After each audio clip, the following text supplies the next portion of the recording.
But as far as people going through your clinics, Yeah. and coming out the other end, what has that experience been like for the majority of your patients? I mean, it's pretty life-changing for a lot of people, especially because a lot of these treatments work so quickly, and I think a lot of people are used to things like antidepressants taking 6 weeks to start working. Right. And your thing is 6 weeks. Yeah, it depends on we have like different programs, Okay. right? So sometimes people stay in for longer if it's helpful for them too. Right. And usually if they are staying for longer than 6 weeks, it's because they're noticing a lot of changes, but they haven't plateaued and they want to keep going. But yeah, I mean, we see, honestly, like, you know, it sounds like I'm just kind of shilling for my clinic, but we see like crazy improvements and so many people. I mean, we'll see complete remission for people who've tried like a dozen antidepressants, who've tried therapy, nothing works. I mean, that's like the common story of a person who walks in the door is like, I've tried everything, nothing works. What do I do now? Now, for those people, when they say nothing works, nothing takes the sadness away or takes the anxiety. Well, what? Yeah. Nothing helps my symptoms, basically. Right. Yeah. So commonly it'll be like nothing helps my symptoms, right? So I'm still sad. I still have no energy. I still have no motivation. I still think about killing myself all the time. I mean, that's got to be the can't worst, sleep. right? On the scale of it, it's like the suicidal thoughts have to be at the top, right? They're there for most people. Yeah. I mean, even like a moderate depression, like you have suicidal thoughts pretty often. And it's not usually like I'm making a plan and I'm going to like put a gun in my mouth today. It's usually more on the passive end of like, God, I really could get hit by a bus right now. Right. And and I just wouldn't care. Yeah. So yeah, you have all of these things, and either antidepressants didn't work, they just no resolution, or there were too many side effects and people couldn't tolerate the side effects. Yeah. So maybe someone gained 60 pounds like I did when I tried Prozac. Maybe it caused more anxiety instead of less.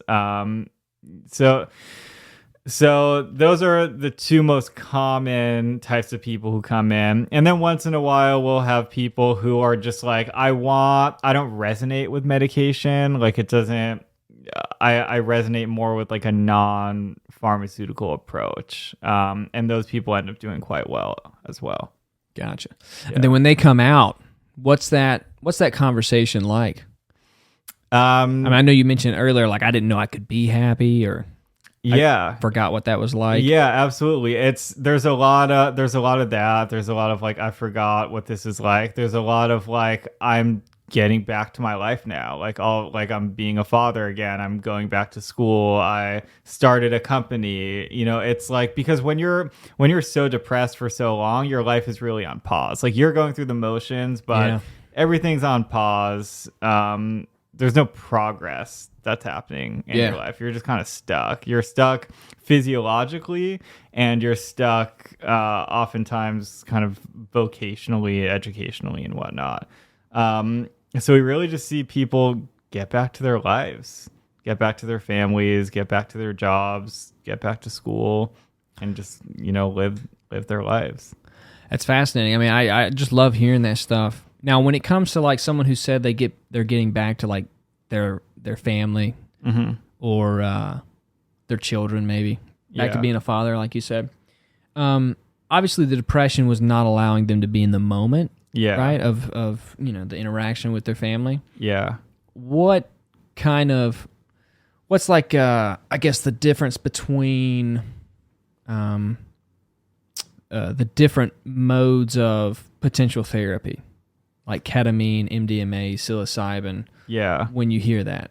So ketamine's the only one that's legal. Again, absolutely. Yeah. That's currently legal. So that's the only one that's available to most people. I'm only asking that because I hear that from stories of anecdotes of people who have done MDMA therapy in the trials. Right. Where they say that I can get back to my family. Yeah. But usually it's from like an experience in the session, Right. like, reimagining those memories. Yeah. So I guess I'm just asking, like, what's the difference in the ketamine? Because you say some people talk during it, Yeah. right? And I guess they're like reliving some thoughts or Yeah. memories. Some people talk during it. Some people are honestly just chatty. Yeah. They just talk about whatever comes to their mind. Some people do end up kind of reliving traumas and things like that. And sometimes they'll kind of like talk it out almost during the session. Right.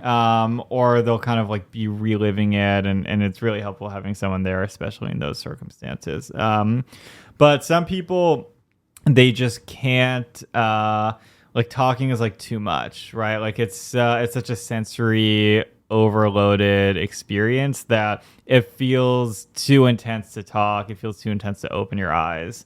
And so that experience tends to be quite different qualitatively. But how they are in session doesn't necessarily translate to how well they do. So all three of those sort of phenotypes of reactions tend to do equally as well after ketamine. Got it.